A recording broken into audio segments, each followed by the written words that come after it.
One of the most fundamental questions of all mankind is, why do bad things happen? Especially, why do bad things happen to good people? In our concept of right and wrong, we understand when bad things happen to bad people. But when people are doing right, when they're righteous in their character, why do bad things happen to them? The book of Job explains that. And this series for the next 5 weeks is going to explain why these things happen and what a righteous person's response should be when bad things happen to them. And I think you're really going to enjoy it. We're going to walk through the first chapter of Job, really the first two chapters, and talk about some aspects and some theological aspects to these fundamental questions today. In the land of Uz, there lived a man whose name was Job. This man was blameless and was upright.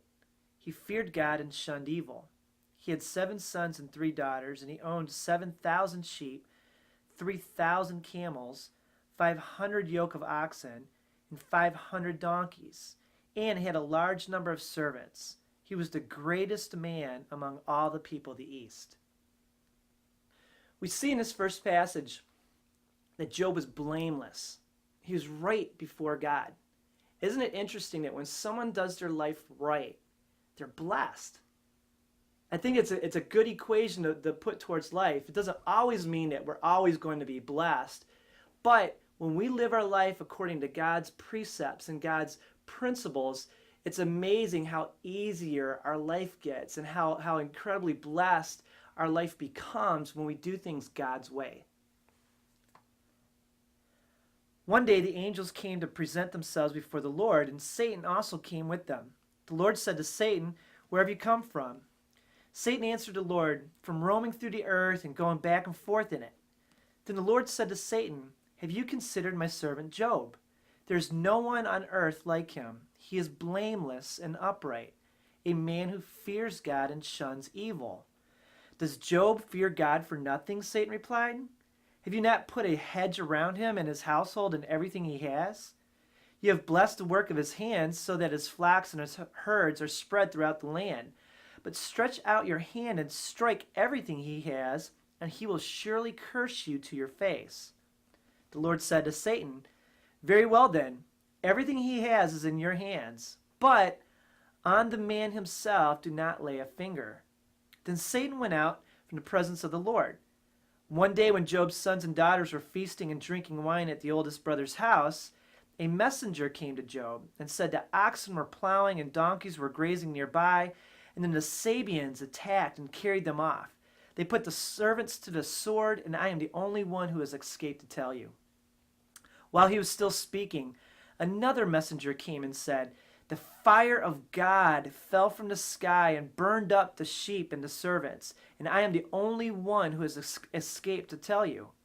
While he was still speaking, another messenger came and said, "The Chaldeans formed 3 raiding parties and swept down on your camels and carried them off, and they put the servants to the sword, and I am the only one to escape to tell you." While he was still speaking, yet another messenger came and said, "Your sons and your daughters were feasting and drinking wine at the oldest brother's house, when suddenly a mighty wind swept in from the desert and struck the 4 corners of the house. It collapsed on them, and they are dead, and I am the only one who has escaped to tell you." We catch a glimpse in this next passage of heaven and the dialogue between God and Satan. And it's interesting, one interesting thing to note was that Satan was actually in the presence of God. To me, what that says is that, first of all, God wasn't wigged out by Satan being there, because God is in control. I think we don't give God enough credit for being as big and majestic as he really is. We could trust God's sovereignty. So God isn't wigged out by Satan being there. And he actually sets his own servant up, because he's the one who says, "Have you considered my servant Job?" Then we see Satan go down, and man, he starts messing with Job right away. And one of the things that I think that's important to note from this piece is that we see first the Sabeans and then the Chaldeans. These are 2 ruthless people. And the evil can be easily attributed to the wickedness of these evil people. But we see lightning, we see a mighty wind, and those are things that we can't attribute to anybody but God. They're acts of God. So not only were wicked people used to bring calamity on Job's life, but really these acts of God came in, and there's nothing to excuse that away. It's purely in the hands and the sovereign will of God. And how do we respond to that? At this, Job got up and tore his robe. He shaved his head, then he fell to the ground in worship and said, "Naked I came from my mother's womb, and naked I will depart. The Lord gave, and the Lord has taken away. May the name of the Lord be praised." In all of this, Job did not sin by charging God with wrongdoing. This next passage, seeing how Job responded to these calamities in his life, is humbling. He immediately goes down and he worships God. He acknowledges that he didn't bring anything into this world. He's going to bring nothing out of it. Yet he retains his integrity of his heart, the integrity of his mind and of his will, retains that integrity in his devotion to who God is. Then the Lord said to Satan, "Have you considered my servant Job? There is no one on earth like him. He is blameless and upright, a man who fears God and shuns evil. And he still maintains his integrity, though you incited me against him to ruin him without any reason." "Skin for skin," Satan replied. "A man will give all that he has for his own life. But stretch out your hand and strike his flesh and bones, and he will surely curse you to your face." The Lord said to Satan, "Very well then, he is in your hands, but you must spare his life." So Satan went out from the presence of the Lord and afflicted Job with painful sores from the soles of his feet to the top of his head. Then Job took a piece of broken pottery and scraped himself with it as he sat among the ashes. We're brought back into heaven. And again, God says, "Man, you messed with my boy Job," and he stood up and he made it. What are you going to do about that? And Satan says, "Well, of course he's going to respond. Well, because you've blessed him. Let me touch him. Let me wreck his body."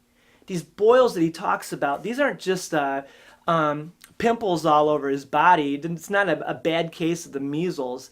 These are boils that we find out later on in chapter 7 that they actually break open and the pus oozes from his body.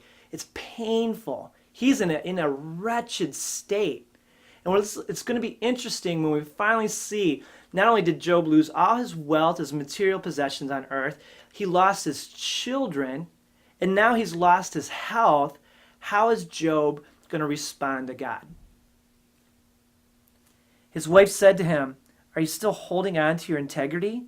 Curse God and die." Yet he replied, "You are talking like a foolish woman. Shall we accept good from God and not trouble?" In all this, Job did not sin in what he said. I mean, this last response is phenomenal. Job's wife has finally had enough. She bought into Job's integrity at the beginning when they've lost everything. But now that Job himself has been struck, she finally says something that really kind of makes sense. She's like, "Why are you buying into God when he's just destroying your life, your body even? Let's curse God and get done with it." And Job's response is phenomenal. He says to his wife, "Listen here, woman, man, understand that we can't accept just the good from God. And we've got to accept the entire life that God gives us. If God was good when the good things happen, that doesn't mean he turned bad when the bad things happen. God is consistent. So if God was good when the good things were happening, he's good when the bad things are happening as well." Man, I think that gives us an insight on Job's integrity.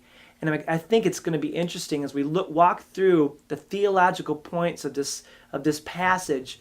We're going to see, man, that we really need to learn to trust God. Trust God not only in the good times, but trust God when things don't make sense.